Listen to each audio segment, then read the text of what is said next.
So కాబట్టి హిందువులకు ఒక పార్టీ రావాలి, హిందువులు ఒకటి మొక్కాలి. ఏంటి మొక్కాం? సరే విగ్రహారాధన వద్దండి, విగ్రహారాధన వద్దనే యేసుక్రీస్తు మతం వచ్చింది, విగ్రహారాధన వద్దనే ముస్లిం మతం వచ్చింది. మరి శిల్వ గుర్తు పెట్టి మొక్కితే అది విగ్రహారాధన కదా? ఒక రకంగా శిలువ విగ్రహారాధన కదా. కదా అక్కడ మక్కాలో మొక్కేది శివాలయమే కదా, మక్కేశ్వర ఆలయమే, దాని చుట్టూ తిరుగుతున్నారు కదా, అక్కడ రాయే ఉంది కదా, మరి అది కూడా విగ్రహారాధనే కదా. నేను ఏమంటున్నా, ఇప్పుడు శివుని అదే శిలువగా యేసుక్రీస్తుకు అశ్వత్తరాలు వచ్చినాయి, గుళ్ళు కడుతున్నారు, ధ్వజస్తంభాలు పెడుతున్నారు, ఇంకా మాలలు కూడా వచ్చినాయి. మరి ఇవన్నీ మాలలు ఉన్నాయి కదా, మరి దానికోసమేనా ఇవన్నీ మారినారు? కాబట్టి మీ బుద్ధి మీకు అర్థం అవట్లేదు.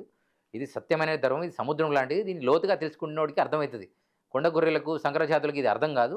సంకరజాతి అంటే ఏంటిది? పలు రకాల జాతులతో కూడుకున్నటువంటి సంకరజాతి అంటారు. అర్థమవుతుందా? ఇలా జెర్సీ ఆవు పాలు సంకరజాతి. పందితో ఆవుతో కూడిస్తే బాగా పాలించడానికి పుట్టింది, అది క్యాన్సర్ కారకం. ఆనాడు శ్రీకృష్ణుని చంపడానికి పూతన అనే రాక్షసిని ఎట్లయితే కంసుడు పంపించాడో అదే క్రియేటరే జెర్సీ. అదే గౌడి బర్రె. గౌడి బర్రె అంటే అడవిలో ఉండేటువంటి గౌడి బర్రెకు అసెటోన్ అనే ఒక ఇంజెక్షన్ ఇవ్వడం వల్ల ఆవు పాలిస్తుంది. దాన్ని తాగిన ప్రతి వాడు క్యాన్సర్ కారకంలో చచ్చిపోతాడు. వాడు క్రిస్టియన్ అయినా, హిందూ అయినా, ముస్లిం అయినా, ఎవడైనా. చావుకి తేడా లేదండి. వినండి, నేను చెప్పేది అండి. 60 తర్వాత ఆర్ఏసీలో పోతే నష్టం లేదండి. ఇప్పుడు 20లోనే క్లోజ్ అవుతున్నాడు చాప్టర్. ఇలా మినరల్ వాటర్, జనరల్ వాటర్ దేహం పోతుంది. ఇలా పనికి మళ్ళీ పామాయిల్ వాడుతున్నారు. ఎద్దులను, ఆవులను, బర్రెలను, గొర్రెలను చంపిన బొక్కల పొడితో తయారు చేసినటువంటి దంతదావనము కొల్గేట్ వాడుతున్నారు. దాని నుంచి వచ్చినటువంటి ఆయిల్ను వాడుతున్నారు. ఇంట్లో పూజలకు పూజ ఆయిల్ అని సపరేట్ దొరుకుతుంది, అది బొక్కల ఆయిల్. ఎవరికి తెలియదు, పూజారికి కూడా తెలియదు. చక్కెర అనే పదార్థం అత్యంత విష పదార్థం. కండ చక్కెర వేరు, చక్కెర వేరు. చక్కెర మొత్తం కూడా ఈ ఎద్దులతోని, ఆవులతో పొడి చేసినటువంటి దాన్ని కలిపితేనే ఆ చెరుకు రసంలో చక్కెర తయారవుతుంది. ఇది ఏ పురోహితుడికి అర్థం అవట్లేదు. చక్కెర రాస్తాడు అయిపోయి. కండ చక్కెర అనేటువంటి చెరుకుతో తయారైతే డైరెక్ట్ గా. ఇది మాత్రం పటిక బెల్లం అంటారు దాన్ని. ఇంకోటి బెల్లం అంటే నల్ల బెల్లమే, తెల్ల బెల్లం కాదు. తెల్ల బెల్లంలో కూడా ఈ కెమికల్స్ కలుగుతాయి. ఇది ప్రమాదమే.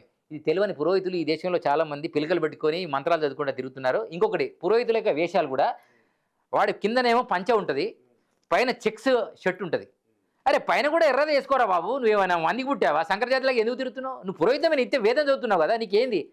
ఆ పిలక జుట్టు పెట్టుకొని సిగ్గు శరం లేకుండా టిఫిన్ సెంటర్ల దగ్గర కూర్చోండి, పబ్లిక్ చూడంగా చేస్తాడు. నువ్వు గురువు అని నీ కాలు మొక్కుతున్నారు ప్రతి ఒక్కడు. నువ్వు ఏ కులం గురువో ఎవడైనా పర్వాలేదు, నువ్వు హిందువులో ఒక గురు సాంప్రదాయంలో నీకుంది. అరే నీకు తినాలి అంటే, నేను తినొద్దని అనడంలే, దేన్ని అయినా ఒక ఆలోచన చేయండి. ఈరోజు మధుమాంసానికి రేటు ఎందుకు పెరిగిందో తెలుసా? అన్నీ వర్ణ సంకరం అయిపోయినాయి. అయితే అని వీరపరమేశ్వరం చెప్పాడు, 4 వర్ణాలు, బ్రాహ్మణ, క్షత్రియ, వైశ్య, శూద్ర. ఈ 4 వర్ణాలలో అందరూ ఎందుకు అన్నారంటే, అందరూ ఏకమయ్యే రోజులు వస్తాయి. ఇలా టీ హోటల్లోకి వెళ్తే అందరు తాగుతున్నారు కదా, అన్ని కప్పులు అవే కదా, రైట్? ఇంకొకటి, చాలామంది మేము టీ తాగమండి, లేదు టీ నువ్వు ఏదైనా తాగండి. శివుడి మీద అభిషేకం చేసే పాలు పవిత్రమా కాదని నేను రూపం చేస్తాను. ఎట్లా అను? గేదె పాలు అది స్నానం చేసి పాలిస్తుందా? పోనీ అది పితికేవాడు ఏమైనా స్నానం చేసి పెడతాడా? ఇవి రెండు కాదు. అర్థమైంది నేను చెప్పింది? అది ఎప్పుడైనా స్నానం దాని కలర్ ఏంటి? బ్లాక్.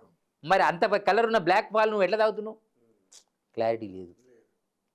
శివుడికి పోయాల్సినటువంటి పంచకం ఉదకంతో చాలు. ఉదకంతో పోయితే పర్రె పెడుతుంది కాబట్టి దానికి అభిషేకం చేయాలని మన ఆగమ శాస్త్రం చెప్తుంది.